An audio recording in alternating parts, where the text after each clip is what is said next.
By 12:30 p.m., the riverbank has become the center of a brutal and complex social drama, as the scent of the morning's kill pulls in every carnivore for miles. The king has returned to his kill, driven by a primal need to defend his prize against a gathering crowd of opportunistic thieves. Among the crowd are several Dakota Raptors, 16-foot-long feathered killers that rely on speed and numbers to challenge larger rivals. They work in a loose pack, darting in to snatch a piece of meat before the king can react, testing his patience and his reflexes. But a T-Rex is not easily mocked.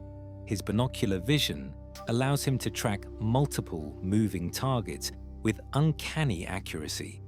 He catches one raptor mid-leap, a crushing display of power that sends a clear message to the rest of the pack. The remaining scavengers retreat to a safe distance, their hunger tempered by the reality of the king's lethal reach. With the immediate threat neutralized, the T-Rex resumes his feast, but a new sound from the treeline signals a much larger problem.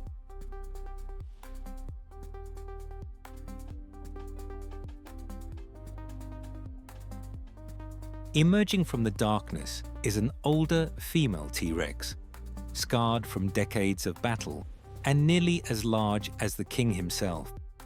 In the world of the tyrant, gender does not guarantee subservience. This is a contest of size, health, and sheer willpower. She bellows, a sound that vibrates the very air in our lungs, challenging his right to the carcass.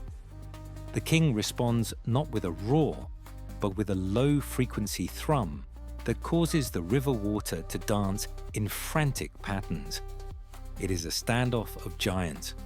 A full-blown fight could leave both predators with life-threatening injuries.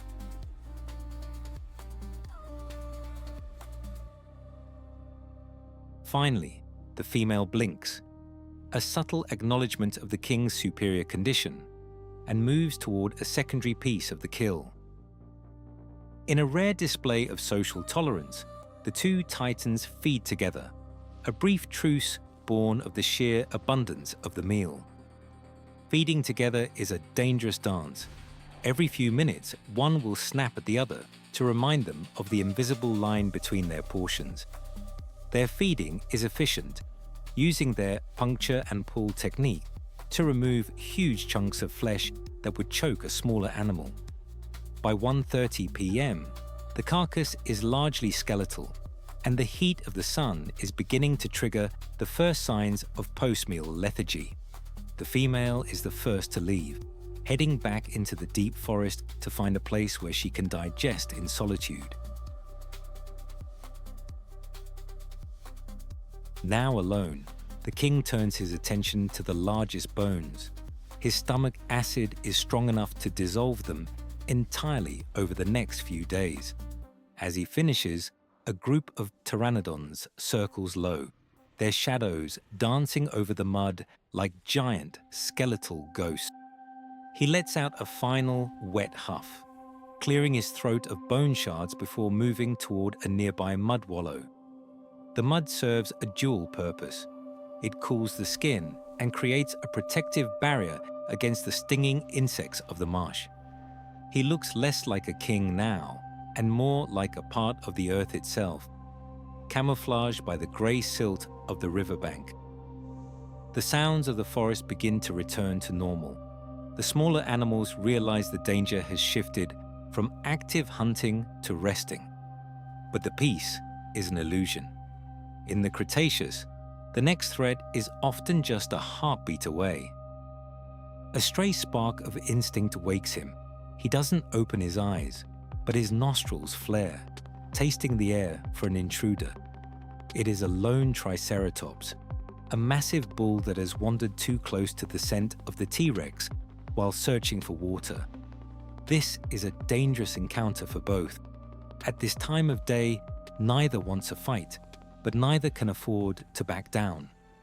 The two titans stare each other down, a frozen moment in time where the future of both hangs in the balance. The Triceratops bellows, a sound like a low-pitched trumpet, shaking its massive frill to appear even larger than its 8 tons. Our T-Rex evaluates the situation. With a stomach full of meat, he lacks the agility needed to dodge a lunge from those 3-foot horns. He chooses a display of dominance rather than an all-out assault, opening his throat to emit a terrifying, low-frequency growl. The standoff lasts for minutes, 2 of the most powerful creatures to ever walk the earth locked in a psychological battle. Finally, the bull Triceratops decides the path to the water isn't worth his life, and he begins to back away, never turning his head. The king remains standing until the scent of the bull has faded, ensuring his victory is absolute before returning to his rest. It is now 2:30 p.m., the hottest point of the day, when the sun seems to stand still over the prehistoric canopy. He moves back to the shade of the redwoods, his movements slow and economical to prevent his core temperature from rising too high. A small group of thescelosaurs, agile, bipedal herbivores, scurry past, ignoring the giant who is now too hot to chase them. He finds a spot where a cool spring seeps from the rocks, creating a patch of damp, chilled earth. As he settles in, his mind enters a state of high alert rest. He is asleep, but his brain continues to process every sound.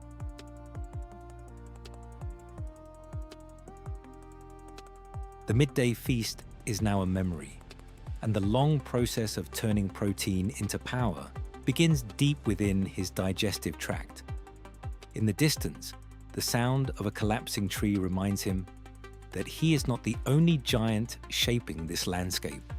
He is the master of a Hell Creek, but he is also a prisoner of his own size, bound by the laws of physics and biology. The afternoon is beginning its slow slide toward twilight, a time when the king will need all his strength for what lies ahead. As the afternoon wanes, the king's internal clock signals a shift. The lethargy of the feast begins to give way to a restless energy. He stands, stretching his massive frame and letting out a low, gravelly groan that echoes through the hollow trunks of the redwoods. The feast is over, but the scent of blood still lingers on his snout, a reminder of the power he exerted just hours ago.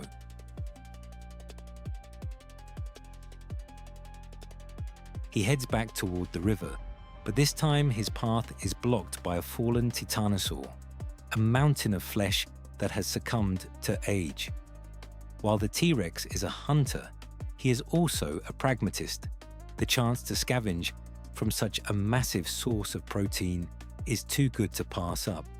But the thick hide of a titanosaur is like armor, requiring the specific bone-crushing force that only a tyrant can provide. As he feeds, the sun reaches the horizon, turning the river into a ribbon of liquid fire. The sounds of the night shift begin to rise, the hum of evening insects, and the distant, haunting calls of nocturnal pterosaurs. He has eaten more today than most animals will in a month, yet the drive to secure his territory remains unsated. The 24-hour cycle of the Tyrannosaurus is a grueling marathon of energy management and dominance. By 5 p.m., the long shadows of the trees stretch across the valley like the fingers of a giant hand. He moves with a new stealth, his colorful daytime patterns fading into the monochrome world of the twilight forest. Behind him, the riverbank is finally quiet, the drama of the high noon feast replaced by the cold stillness of the coming night. But for the T-Rex, the night is not for sleeping. It is for the silent patrol, the watchful eye over a kingdom that never rests.